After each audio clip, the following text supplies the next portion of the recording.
କପଟ ଧର୍ମ ଜାଣେ କପଟ ଧର୍ମ ଜହି ନା କପଟ ଧର୍ମ ଜହି ନାହିଁ। ଜହି ବୋଲେ ଯେଉଁଥିରେ କପଟ ଧର୍ମ ନାହିଁ। କପଟ ଧର୍ମ ଗୋଟାଏ ପବିତ୍ର ଧର୍ମ, ଗୋଟା କପଟ ଧର୍ମ। ପବିତ୍ର ଧର୍ମ ଦରିଦ୍ରେ ଦିଅ ସେ ଧନୁ ଏ ଧର୍ମ ପଣ୍ଡୁ ନନ୍ଦନ ଭୀଷ୍ମ କହିଲେ ନା ନାଇଁ। ଦରିଦ୍ରକୁ ଅନ୍ନଦାନ କରିବା, ଜିଜ୍ଞାସୁ ଲୋକକୁ ଜ୍ଞାନ ଦାନ କର, ଏଥିରେ କପଟତା ନାହିଁ। କପଟ ଧର୍ମ କ'ଣ ନା ଆପଣ ଜଣକୁ ଟଙ୍କା 10,000 ଦେଲେ, କରଜ ଦେଲେ, ଆପଣଙ୍କ ବିଲ ପାଖରେ ତାଙ୍କର ଖଣ୍ଡେ ବିଲ ଅଛି, ଆପଣଙ୍କ ବିଲ ପାଖରେ ତାଙ୍କର ଗୋଟେ ବିଲ ଅଛି ନା ନାଇଁ।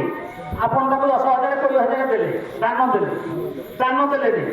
10 ବର୍ଷ ପରେ ତାକୁ ଆପଣ ସୁଧ ମୂଳ ହିସାବ କରିକି କହିବା ପାଇଁ ଟଙ୍କା ତ ଦେଇଦେଲେ ସେ ବିଲ ଦେଲେ ନାଇଁ। ଆରେ ତୁ ତ ଟଙ୍କା ଦେଇପାରିଲୁନି, ସୁଝି ପାରିଲୁନି, କପଟ ଧର୍ମ। ଆପଣ ଦେଲେ ତାକୁ ଟଙ୍କା ସୁଝି ପାରିଲାନି, ଆପଣ କଳନ୍ତର ବଢେଇଲେ, ବଢେଇ 10 ବର୍ଷ ପରେ କହିବେ ଟଙ୍କା ଦେଇଦେଲେ ଦୁଇଟା ମନରେ କବଲା କରିଦେଲା ମୋ ବିଲଟା ଯେତିକି ଅଛି ଆଉ ବଡ ହେଇଯିବ। ଯୋଉଟା ଫକୀର ମୋହନ ସେନାପତି 6 ମାଣ 8 ଗୁଣ୍ଠ ଭିତରେ 6 ମାଣ 8 ଗୁଣ୍ଠ ଗୋଟେ ଉପନ୍ୟାସ ଅଛି ଆଜ୍ଞା। ଫକୀର ମୋହନ ସେନାପତିଙ୍କର 6 ମାଣ 8 ଗୁଣ୍ଠ ସାରିଆ ଭଗିଆର ଯୋଉ ଜମି ନା ନାଇଁ, ସାରିଆ ଭଗିଆ ତନ୍ତି ପିଲା ନଥିଲା, ଚପା ସାନ୍ତାଣୀ ମଙ୍ଗରାଜ ଶିଖେଇ ଦେଲା, କହିଲା ତୁ ଯା ତାକୁ କହିବୁ ଠାକୁରାଣୀ ମନ୍ଦିର ତିଆରି କରିଦେଲେ ତାର ପିଲା ହବ। ସାରିଆ କାନ୍ଦିଲା ପୋଖରୀ ତୁଠରେ, ଚପା ସାନ୍ତାଣୀ କହିଲା, କହିଲା ଯାହାର ପିଲାପିଲି ନାହିଁ ତା ମୁଖ ଚାହିଁବ ତ ନାହିଁ, ଯଦି ତା ମୁଖକୁ ଚାହିଁବ ଅହିନ ରକରେ ସେ ପଡ଼ିବ।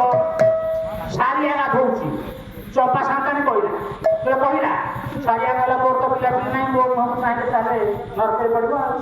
ଚପା ସାନ୍ତାଣୀ କେମିତି ବଡ଼ ପିଲା ହବ ନା ମଙ୍ଗରାଜ କହୁଥିଲେ ଗାଁର ଠାକୁରାଣୀ ମନ୍ଦିରଟା ତିଆରି କରିଦେଲେ ତୋର ପିଲା ହବ। ନାଇଁ ଏଡ଼େ ବଡ଼ ମନ୍ଦିର ତିଆରି କରିବାକୁ ପଇସା ନାହିଁ ନା, ମୁଁ ପଇସା ଦେବି ମଙ୍ଗରାଜକୁ ଦେବି ପଇସା। ମଙ୍ଗରାଜକୁ ପଇସା ଦେଲେ 18 ଟଙ୍କା ମାତ୍ର ଦେଲେ, ମୁଁ ଦେଲି 18, ତୁ ଦେଲୁ 18, ତୁ ଦେବୁ 18, ମୁଁ ନେବି 18, କେତେ ହେଲା 18 ଲାଷ୍ଟ ଟଙ୍କା ଦେଲା କେତେ 18, ଦେଖିଲା କେତେ 72, ମୁଁ ଦେଲି 18, ତୁ ନେଲୁ 18, ତୁ ଦେବୁ 18, ମୁଁ ନେବି 18, କେତେ ହେଲା 18 ଲାଷ୍ଟ ଦେଲା 18, ଲେଖିଲା 72। 10 ବର୍ଷରେ 72ଟା ଟଙ୍କା ଯେତେ ଗଳନ୍ତ ଶେଷକୁ ତାହା 6 ମାଣ 8 ଗୁଣ୍ଠ ଜମିଟାକୁ କବଲା କରି କିଣିଲା ନା ନାଇଁ। ସେଇଥିରେ ସାରିଆ କାନ୍ଦି କାନ୍ଦି ମଲା, ତା ନେତ ଗାଈକି ନେଲା, ତା କଦଳୀ ଗଛକୁ ନେଲା, ତା ସଜନା ଗଛକୁ ନେଲା, ଶେଷକୁ ଭଗିଆ ମଙ୍ଗରାଜର ନାକକୁ କାମୁଡ଼ି ଦେଲା, ମଙ୍ଗରାଜ ସେଇଥିରେ ମଲା। ଭଗିଆ ଆଜ୍ଞା ଏଇଟା ହଉଛି କପଟ ଧର୍ମ। କପଟ ଧର୍ମ ଜମି ନାହିଁ। ପରମଶାସ୍ତ୍ର ସେଗୁଡ଼ା ଆପଣ ଭାଗବତରେ ଦେଖିବେ, ଭାଗବତରେ କପଟ ଧର୍ମ ନାହିଁ, ଧର୍ମ ଅଛି, କପଟ ଧର୍ମ ନାହିଁ। ଏଇ ଯୋଉ କପଟ ଧର୍ମ ପରମଶାସ୍ତ୍ର ସେଗୁଡ଼ା ଧର୍ମ ଅଛି, କପଟ ଧର୍ମ। ଭକ୍ତ ମଣ୍ଡଳ ଦେହ ବହି ଦେବତା ହୋଇଲେ ମରଇ, ଅନେକ କଥା ମୁଁ ପ୍ଲଟ ଭିତରକୁ ଯାଏ ଆପଣଙ୍କୁ